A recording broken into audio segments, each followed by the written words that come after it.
Merhaba Sahip, nasılsın? Merhaba Görkem abi. Çok iyiyim, teşekkürler.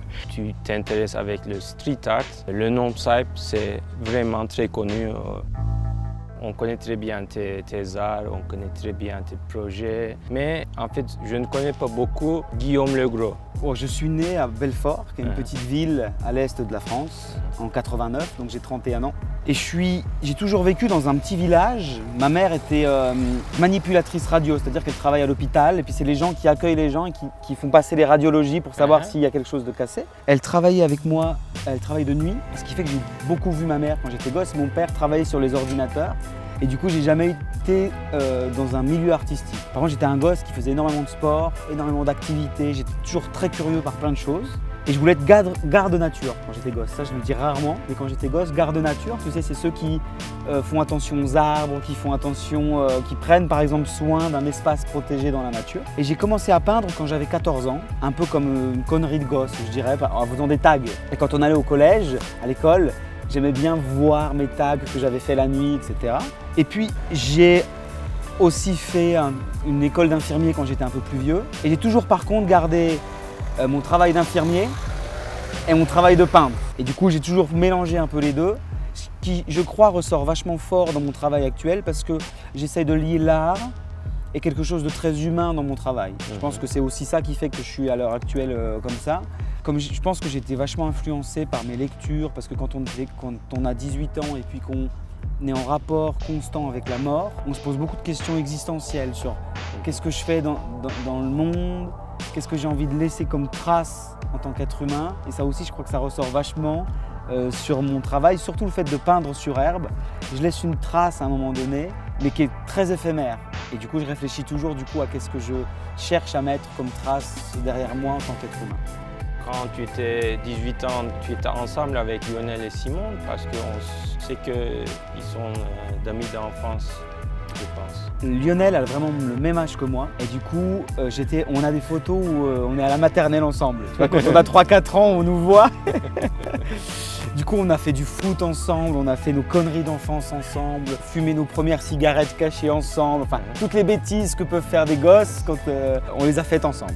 Après, Simon a 3 ans de plus que nous, il était dans le groupe de mon grand frère, exactement le même âge que mon grand frère. Ce qui nous a reliés à un moment donné aussi assez fort, c'est que je faisais beaucoup de planche à voile et on faisait de la planche à voile ensemble. Et en fait, quand on allait faire de la planche à voile, très souvent c'est dans le sud de la France. C'est à ce moment-là où j'ai commencé à créer finalement une sorte de groupe où on faisait aussi de la peinture ensemble. Eux vendaient mes toiles et en fait je faisais des espèces de démonstrations sur la plage, sur les marchés nocturnes. Et je peignais directement sur le sol, enfin sur des toiles pardon, mais au sol. Et puis eux se chargeaient de vendre les toiles et les dessins que je faisais. Et puis en fait avec ma peinture, eux les vendaient, on vivait à 3 ou 4 autour de ce truc-là. Et du coup, ça a devenu une sorte de routine. L'été, quand on était jeunes, on partait pendant un mois dans le sud. On allait parfois en train. La journée, on faisait de la planche à voile. Le soir, à 17 h, on allait sur les marchés nocturnes et on vendait nos trucs à la sauvette et on faisait vivre tout le monde avec ça.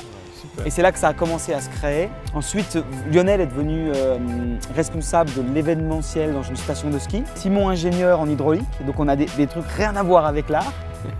Moi, infirmier. Et on a commencé à se retrouver aussi sur le land art quand j'ai commencé à peindre dans les montagnes. Et d'ailleurs, il y a un truc qu'il faut savoir, c'est marrant parce que la première peinture que j'ai fait médiatiser, comme Lionel était responsable d'une station de l'événement, je lui ai dit « Ah, ça serait bien qu'on fasse un test chez toi ». Et puis il m'a dit bah, « Je te donne la permission, par contre, pour le moment, entre guillemets, j'ai pas de budget pour ça, mais je te donne une permission et tu viens faire. » Puis ça a commencé comme ça. Avec quelle idée, avec quel sentiment tu commençais à faire quelque chose sur l'herbe, tu commences à créer une peinture comme ça? Je pense que quand tu as une idée à un moment donné, ça vient aussi de tout ton passif qui est derrière. Tu sais, à un moment donné, tu es à la croisée de plein d'idées, etc. Et quand j'ai commencé vraiment à peindre sur herbe, je vivais à Strasbourg à l'époque. Et j'étais infirmier en Suisse. Et ça faisait longtemps que je faisais de la peinture, du graffiti, des fresques, etc. Et puis ce qui m'a amené à faire ça, c'était vraiment de me poser la question, quel est le sens de l'art? Quel est le sens véritable de l'art? C'est une question il y a eu des livres entiers sur ça, à mon avis.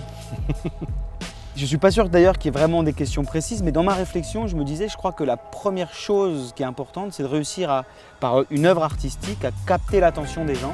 Et j'avais l'impression que dans le street art, c'était de plus en plus difficile de capter l'attention parce qu'il y en a tellement dans nos villes, entre les affiches, les tags, les graffitis, toute la pollution visuelle qu'il y a, j'avais l'impression qu'on avait du mal de capter l'attention des gens. Les gens passent et regardent moins peut-être qu'avant. Simultanément, je lisais beaucoup de littérature autour de l'écologie, du bouddhisme, mais en plus, il y a les drones, en 2012, se démocratisent en Europe. Et ça me donnait un nouveau point de vue, tu vois, du ciel. J'avais pas besoin d'un hélico pour me faire des photos. Je me suis dit, comme je vivais à la campagne, je vais essayer de peindre sur l'herbe.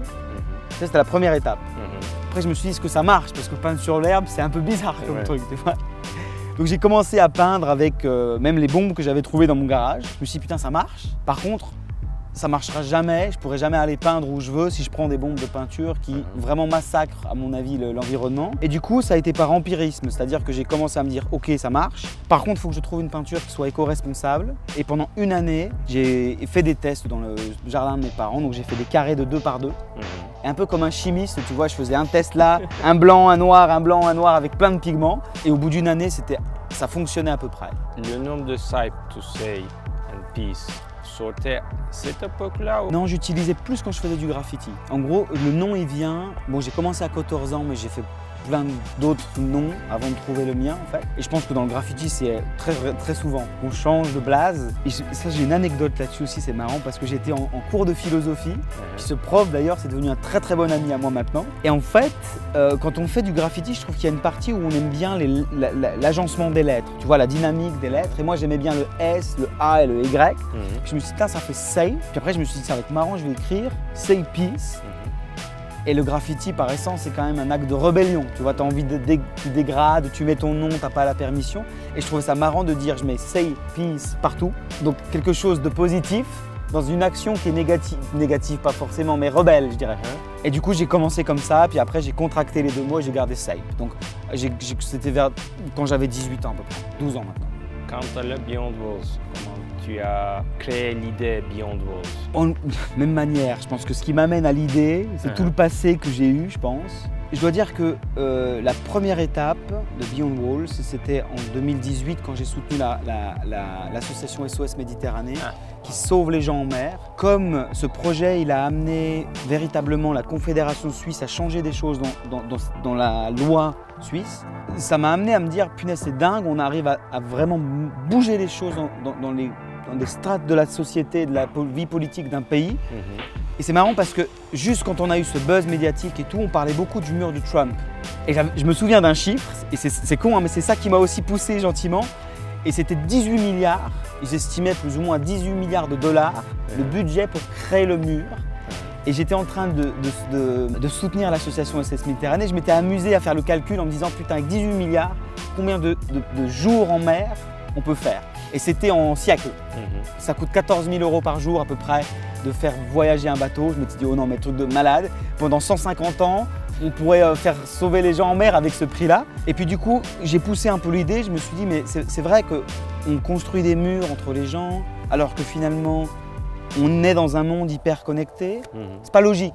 J'ai discuté avec des philosophes, j'ai discuté avec des historiens. Enfin, j'ai vraiment essayé de chercher à comprendre comment. Et puis je crois qu'on a, par exemple, typiquement le Brexit en Europe.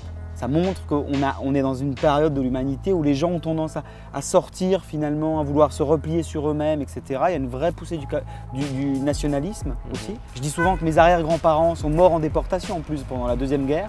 Et du coup, je me suis dit, nous, nos générations, on doit se mettre en marche pour défendre des valeurs de vivre ensemble, de paix, d'optimisme. Et c'est à nous de le faire.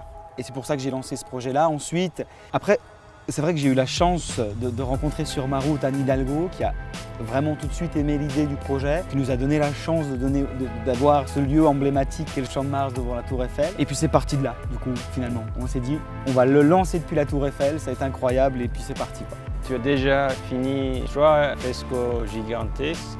Tu es à Istanbul depuis combien de jours? 2 semaines. 2 semaines. Et qu'est-ce que tu en penses? C'était 16e étape du projet. Qu'est-ce que tu en penses sur la ville, sur tes frescos? Une fois de plus, je ne suis pas très objectif parce que c'est ce que je dis souvent. Comme ma femme est d'origine turque, C'était une ville que je connaissais un petit peu. Mais je trouve que c'est une ville qui est aspirante presque. Pas inspirante, mais aussi aspirante. C'est-à-dire qu'une fois que tu as mis le pied dedans, tu n'as plus trop envie d'y partir.